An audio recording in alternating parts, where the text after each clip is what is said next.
Hello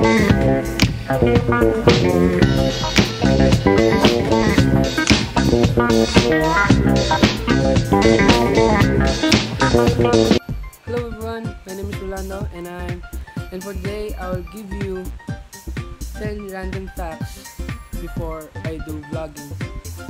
Now first, I will do video games but in the future because I don't have money yet and I'm only 16.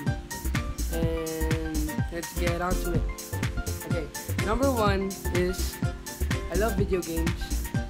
Video games are really part of my life. Nakakapag ng feelings ko kapag nakakapag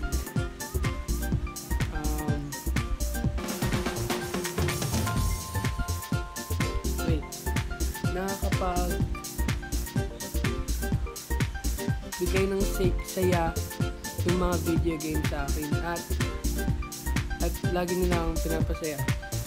Tsaka pag busy ako,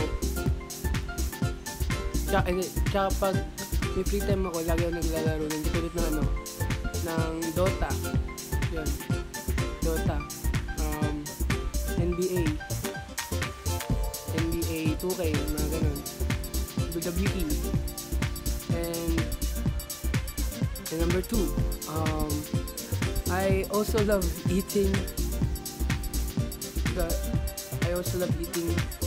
Ito mo naman yung mukha ko. Tabat. Ito mo rin to. Chan. At ayun. Ang pangatlo naman, ako 16 na ako.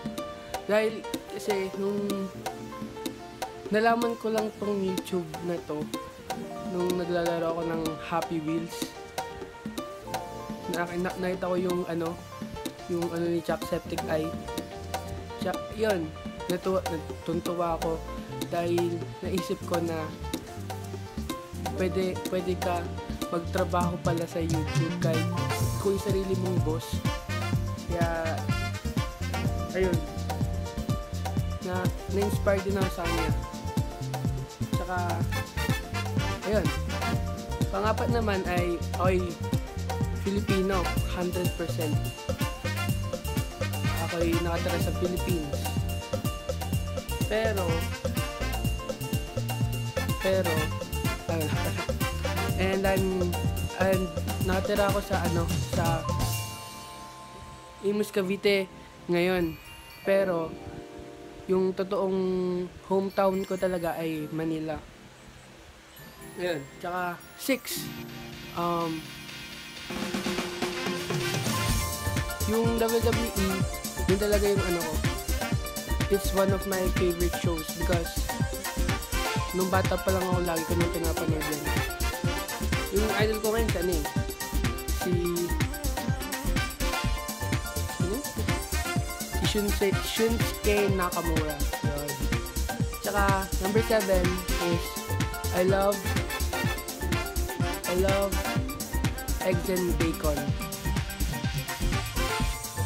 They made me really fat. And number 8, I love rap music. Idol ko ngayon si Drake. Kasi galing talaga niya, napagaling niya, ipahinggan niyo siya. Galing niya. Number 10 ay lagi kong pinapanood si Jacksepticeye, Markiplier, and PewDiePie. Kasi kapag mag-isa lang ako at mabilis yung wifi, lagi kong napanood. Kaya kapag parang galit o konting malungkot, lagi ko siyang pinapanood para mapasaya naman ako. Yan. Yun lang po. Sana po na ma-appreciate yun naman po sa kahit content, no? At thank you and goodbye. Subscribe and like. Thank you.